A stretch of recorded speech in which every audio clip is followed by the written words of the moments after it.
Hi everybody, this is my week 1 discussion video forum post.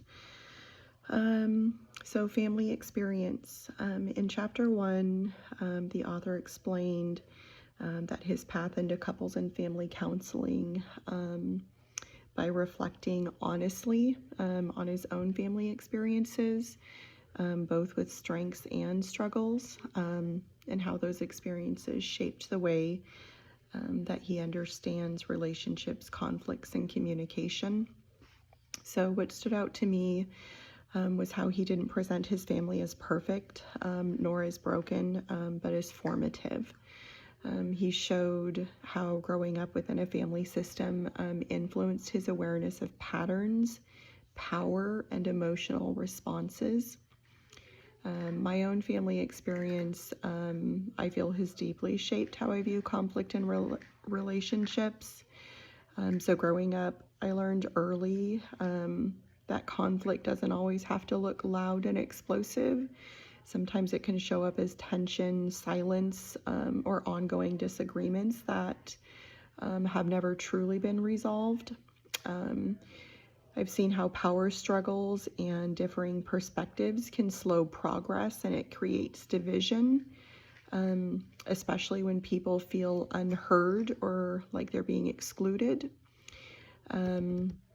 Within my family, I became aware of how unresolved conflict affects everyone, not just the people that's directly involved.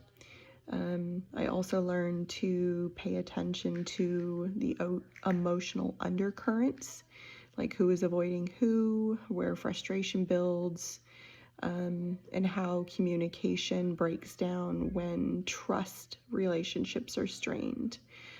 So at the same time, though, I also experienced resilience, connection, and the importance of family responsibility and accountability.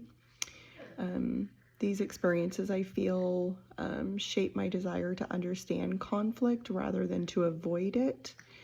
I feel like it's also taught me the value of inclusive communication. So making sure that everyone is feeling seen and considered, not just a select few.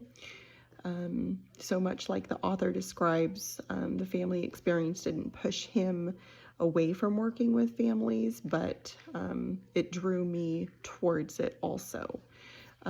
So a strong sense of healing and progress are possible when conflict is being addressed thoughtfully and respectfully. So from chapter 3, the characteristic that I believe will come most naturally to me is empathy and the ability to see multiple perspectives. So because of my background and the lived experiences that I have, I feel like I'm naturally attuned to how different people experience the same situation, but in very different ways. And I'm comfortable sitting with complexity and understanding that there's rarely one right perspective in family conflicts. This allows me, I feel like, to listen without immediately judging or without taking sides. And I feel like that is essential for effective family practice.